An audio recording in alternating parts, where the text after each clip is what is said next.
A couple of weeks back, Mark from Simply Scuba released a video called Why Some Divers Don't Like PADI. And I found that curious because, as Mark says in his opening statement, he is a PADI instructor. I used to be a PADI instructor. I'm about 4 years clean now and continue to teach diving, but for a different training agency. So I thought it would be fun to make the inverse of that video as an ex-PADI instructor and thought we'd call it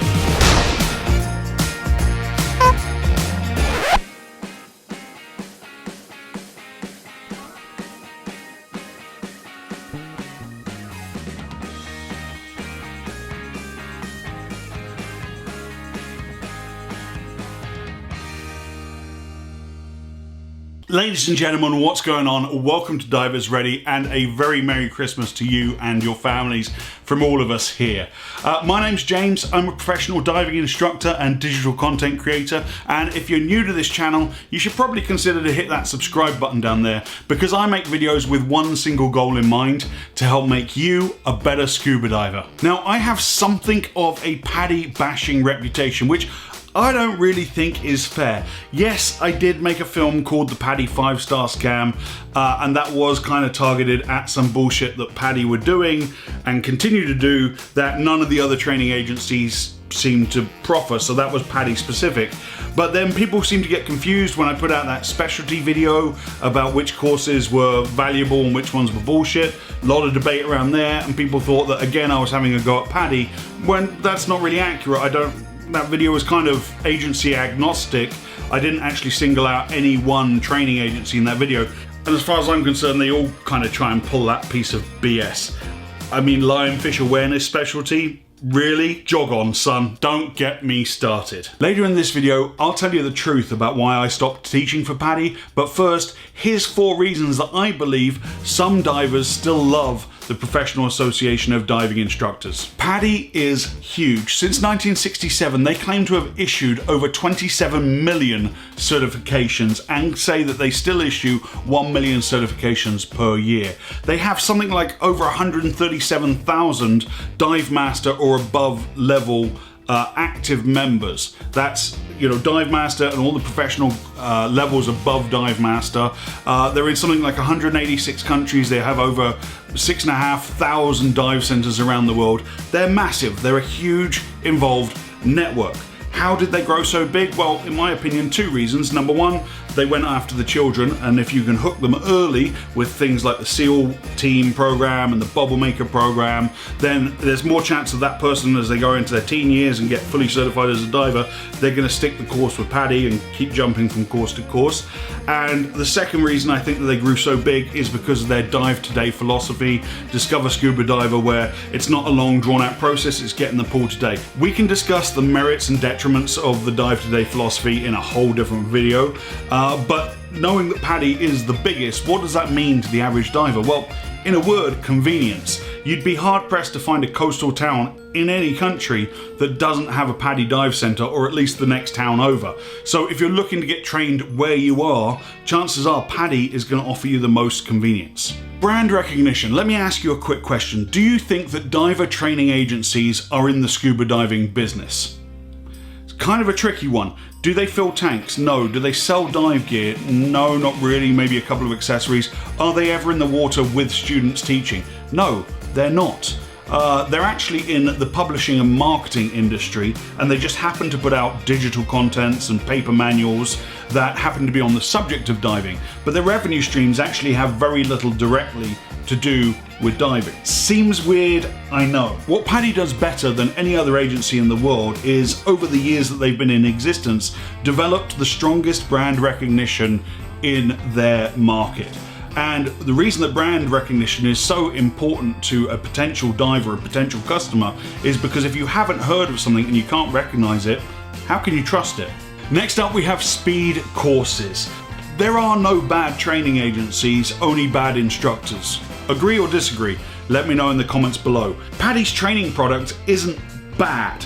It's not the best out there in my opinion, but it isn't bad. If it was bad, there'd be a hell of a lot more divers getting injured or killed based on the number of certifications issued by PADI each year, and that isn't the case. You don't see lawsuits raining down from the heavens. Here's a fun side fact for you. The PADI Corporation has never been successfully sued for a liability case, but plenty of PADI instructors have. What I think PADI are especially clever at is writing the minimum course standards that they can get away with from a legal point of view. And what that means is their courses are faster to teach, which means the instructors can get more students through, in, out of the water, get the courses done, and that gets more divers onto that PADI hamster wheel and so on and so forth, and the system propagates itself. They are also very good at pumping out instructors. I can say from my own personal experience and friend group, at least half of the instructors I know either do or have taught for PADI at some time in their career. But not knowing any better, a potential student is drawn into the fact that they can get certified in as little as 3 days. So if you're on a 7-day vacation,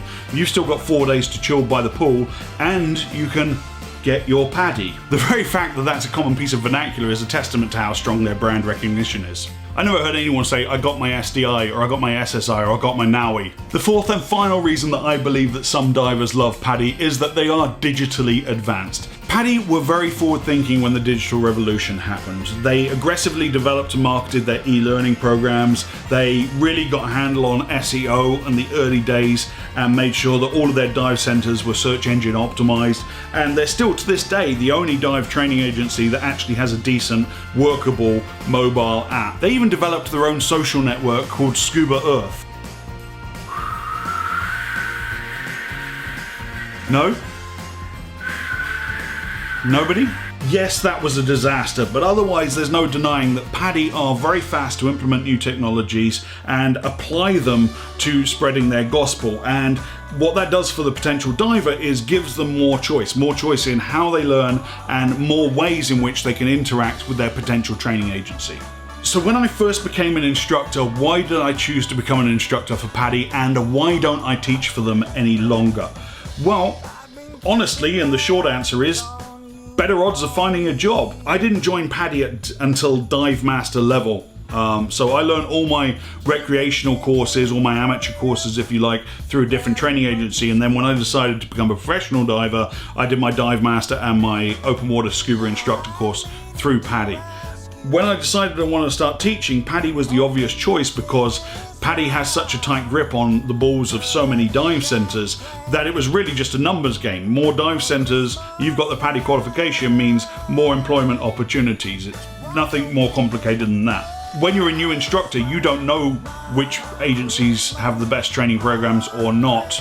You just go with the one that's the most common and that's most likely to result in you getting a job at the end of the day. And that was at the time, and still is today, PADI. If I wasn't a dive instructor right now, I would absolutely go and do a PADI IDC again. And then I started to work for a dive center that offered other training agencies as well as PADI, and I got into teaching tech diving with another training agency, and I ended up paying a couple of annual fees per year, which amounts to, by the time you've added insurance on top of everything else, up to about $1,500 just for the privilege of having a license to do your job. Now that I've moved from teaching for somebody else to teaching for myself under my own brand, and also teaching recreational diving, technical diving, and public safety diving, I wanted to find one agency that I could pay one annual fee to rather than pay this person and this person and this person, because overheads matter to me as a small business owner.